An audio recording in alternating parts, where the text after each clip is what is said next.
गौरी पुत्र गणेश भगवान की जय। श्री लक्ष्मी नारायण भगवान की जय। श्री उमापति शंकर भगवान की जय। अन्नपूर्णा माता की जय। प्रिय भक्तजनों, आज हम इस वीडियो में माता अन्नपूर्णा की व्रत कथा सुनेंगे। तो आप सभी भक्तजन बड़ी ही श्रद्धा, ध्यान पूर्वक और प्रसन्नचित्त मन से माता अन्नपूर्णा की व्रत कथा को सुनिए। तो सभी प्रेम से बोलिए, माता अन्नपूर्णा की जय, सर्व देवी देवता की जय। एक समय की बात है, काशी निवासी धनंजय की पत्नी का नाम सुलक्षणा था। उसे अन्य सब सुख प्राप्त थे, केवल निर्धनता ही उसके दुख का एकमात्र कारण थी। यह दुख उसे हर समय सताता रहता था। एक दिन सुलक्षणा अपने पति से बोली, स्वामी, आप कुछ उद्यम करो तो काम चले। इस प्रकार कब तक काम चलेगा? तब सुलक्षणा की बात धनंजय के मन में बैठ गई और वह उसी दिन विश्वनाथ शंकर जी को प्रसन्न करने के लिए बैठ गया और कहने लगा, हे देवाधिदेव विश्वेश्वर, मुझे पूजा पाठ कुछ आता नहीं है, केवल आपके भरोसे बैठा हूँ। और इतनी विनती करके वह 2-3 दिन भूखा प्यासा बैठा रहा और यह देखकर भगवान शंकर ने उसके कान में अन्नपूर्णा अन्नपूर्णा अन्नपूर्णा इस प्रकार 3 बार कहा। और यह कौन क्या कह गया? और इसी सोच में धनंजय पड़ गया कि मंदिर से आते ब्राह्मणों को देखकर पूछने लगा, पंडित जी, अन्नपूर्णा कौन है? तब ब्राह्मणों ने कहा, तू अन्न छोड़ बैठा है, सो तुझे अन्न की ही बात सूझती है। जा घर जाकर अन्न ग्रहण कर। तब धनंजय घर गया और स्त्री से सारी बात कही। तब वह बोली, नाथ, चिंता मत करो, स्वयं शंकर जी ने यह मंत्र दिया है, वे स्वयं ही खुलासा करेंगे। आप फिर जाकर उनकी आराधना करो। तब धनंजय फिर जैसा का तैसा पूजा में बैठ गया।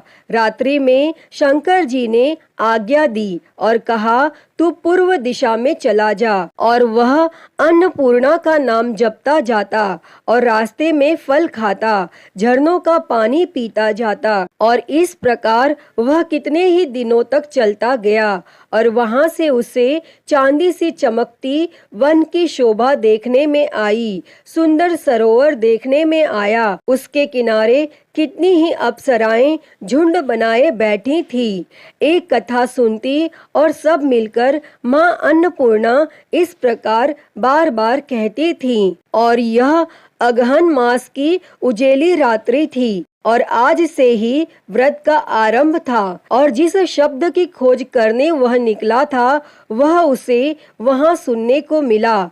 तब धनंजय ने उनके पास जाकर पूछा, हे देवियों, आप यह क्या करती हो? तब उन सब ने कहा, हम सब माँ अन्नपूर्णा का व्रत करती हैं। तब धनंजय ने पूछा, व्रत पूजा करने से क्या होता है? यह किसी ने किया भी है? इसे कब किया जाए? कैसा व्रत है ये और कैसी विधि है? मुझे भी विस्तार से बतलाओ।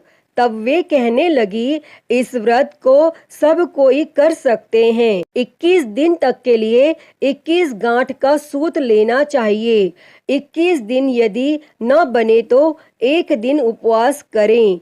यह भी न बने तो केवल कथा सुनकर प्रसाद लें, निराहार रहकर कथा कहें। और कथा सुनने वाला कोई न मिले तो पीपल के पत्तों को रख, सुपारी या घृत कुमारी वृक्ष को सामने कर, दीपक को साक्षी कर, सूर्य, गाय, तुलसी या महादेव को बिना कथा सुनाए मुख में दाना न डाले। यदि भूल से कुछ पड़ जाए तो एक दिवस फिर उपवास करें और व्रत के दिन क्रोध न करें और झूठ न बोलें। तब धनंजय बोला, इस व्रत के करने से क्या होगा? तब वे कहने लगीं, इसके करने से अंधों को नेत्र मिले, लूलों को हाथ मिले, निर्धन के घर धन आए, बांझी को संतान मिले, मूर्ख को विद्या आए, और जो जिस कामना से व्रत करें माँ उसकी इच्छा पूरी करती हैं।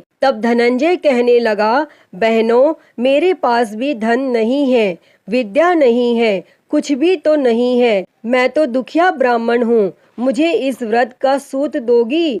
तब वे कहने लगी, हाँ भाई, तेरा कल्याण हो, हम तुम्हें अवश्य देंगे, ले इस व्रत का मंगल सूत्र ले। तब धनंजय ने व्रत किया और व्रत पूरा हुआ।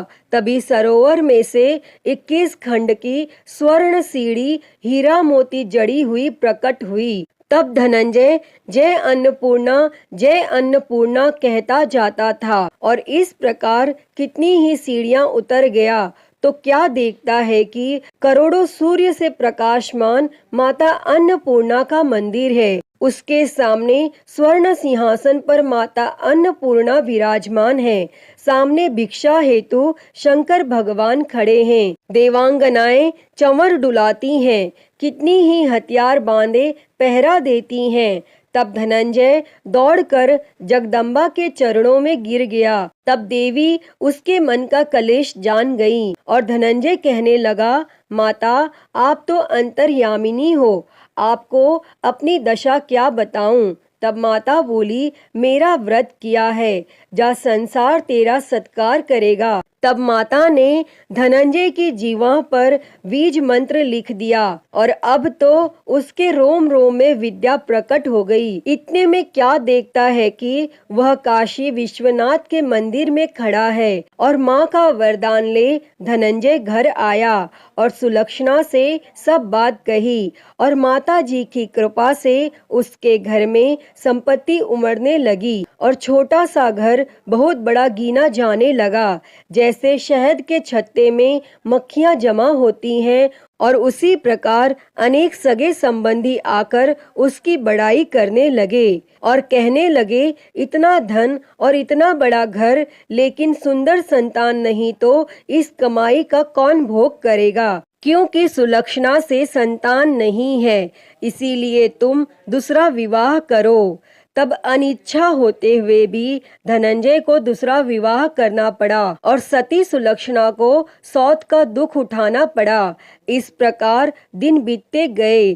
फिर अघन मास आया। तब नए बंधन से बंधे पति से सुलक्षणा ने कहलाया कि हम व्रत के प्रभाव से सुखी हुए हैं, इस कारण यह व्रत छोड़ना नहीं चाहिए और यह माता जी का प्रताप है जो हम इतने संपन्न और सुखी हैं। और तब सुलक्षणा की बात सुन धनंजय उसके यहाँ आया और व्रत में बैठ गया। तब नई बहू को इस व्रत की खबर नहीं थी और वह धनंजय के आने की राह देख रही थी। तब दिन बीतते गए और व्रत पूर्ण होने में 3 दिवस बाकी थे कि नई बहू को खबर पड़ी और उसके मन में ईर्ष्या की ज्वाला दहकने लगी थी और वह सुलक्षणा के घर आ पहुंची और उसने वहां भगदड़ मचा दी। तब वह धनंजय को अपने साथ ले गई। तब नए घर में धनंजय को थोड़ी देर के लिए निद्रा ने आ दबाया और इसी समय नई बहू ने उसके व्रत का सूत तोड़कर आग में फेंक दिया। अब तो माता जी का कोप जाग गया और घर में अकस्मात आग लग गई, सब कुछ जलकर खाक हो गया। तब सुलक्षणा जान गई और पति को फिर अपने घर ले आई। तब नई बहू रूठ कर पिता के घर जा बैठी और पति को परमेश्वर मानने वाली सुलक्षणा बोली, हे नाथ, घबराना नहीं, माता जी की कृपा अलौकिक है। पुत्र कुपुत्र हो जाता है पर माता कुमाता नहीं होती। अब आप श्रद्धा और भक्ति से आराधना शुरू करो, वे जरूर हमारा कल्याण करेंगी। तब धनंजय फिर माता के पीछे पड़ गया। फिर वहीं सरोवर पर सीढ़ी प्रकट हुई और उसमें माँ अन्नपूर्णा कहकर वह उतर गया और वहां जा माता जी के चरणों में रुदन करने लगा। तब माता प्रसन्न हो बोली, यह मेरी स्वर्ण की मूर्ति ले, उसकी पूजा करना, तू फिर सुखी हो जाएगा। जा, तुझे मेरा आशीर्वाद है। तेरी स्त्री सुलक्षणा ने श्रद्धा से मेरा व्रत किया है, उसे मैंने पुत्र दिया है। तब धनंजय ने आंखें खोली तो खुद को काशी विश्वनाथ के मंदिर में खड़ा पाया और वहां से फिर उसी प्रकार घर को आया। और इधर सुलक्षणा के दिन चढ़े और महीने पूरे होते ही पुत्र का जन्म हुआ और गांव में आश्चर्य की लहर दौड़ गई। और इस प्रकार उसी गांव के निसंतान सेठ के यहाँ पुत्र होने पर उसने माता अन्नपूर्णा का मंदिर बनवा दिया और उसमें माताजी धूमधाम से पधारी, यज्ञ किया और धनंजय को मंदिर के आचार्य का पद दे दिया। जीविका के लिए मंदिर की दक्षिणा और रहने के लिए बड़ा सुंदर सा भवन दिया। तब धनंजय स्त्री और पुत्र सहित वहां रहने लगा और माताजी के चढ़ावे में भरपूर आमदनी होने लगी। और उधर नई बहू के पिता के घर डाका पड़ा, सब लूट गया। वे भीख मांगकर पेट भरने लगे। और जब सुलक्षणा ने यह सुना तो उन्हें बुलावा भेजा और उन्हें अलग घर में रख लिया और उनके अन्न और वस्त्र का प्रबंध कर दिया। तब धनंजय, सुलक्षणा और उसका पुत्र माताजी की कृपा से आनंद से रहने लगे। अतः ही माता अन्नपूर्णा, जैसे आपने धनंजय और सुलक्षणा के भंडार भरे, वैसे ही इस कथा को कहते, सुनते और हुंकारा भरते सबके भंडार भरना। सभी के जीवन से गरीबी दूर कर उनके जीवन में धन संपत्ति और सुख समृद्धि देना। तो सभी प्रेम से बोलिए, माता अन्नपूर्णा की जय। प्रिय भक्तजनों, तो मैं उम्मीद करती हूँ कि आपको आज की यह कथा पसंद आई होगी और अगर वीडियो अच्छी लगी हो तो इसे लाइक करें, ज़्यादा से ज़्यादा शेयर करें और कमेंट बॉक्स में माँ अन्नपूर्णा की जय लिखना ना भूलें। और महाकाल भक्ति ज्ञान चैनल को सब्सक्राइब कर नोटिफिकेशन बेल को ज़रूर ऑन कर लें। हर हर महादेव। धन्यवाद।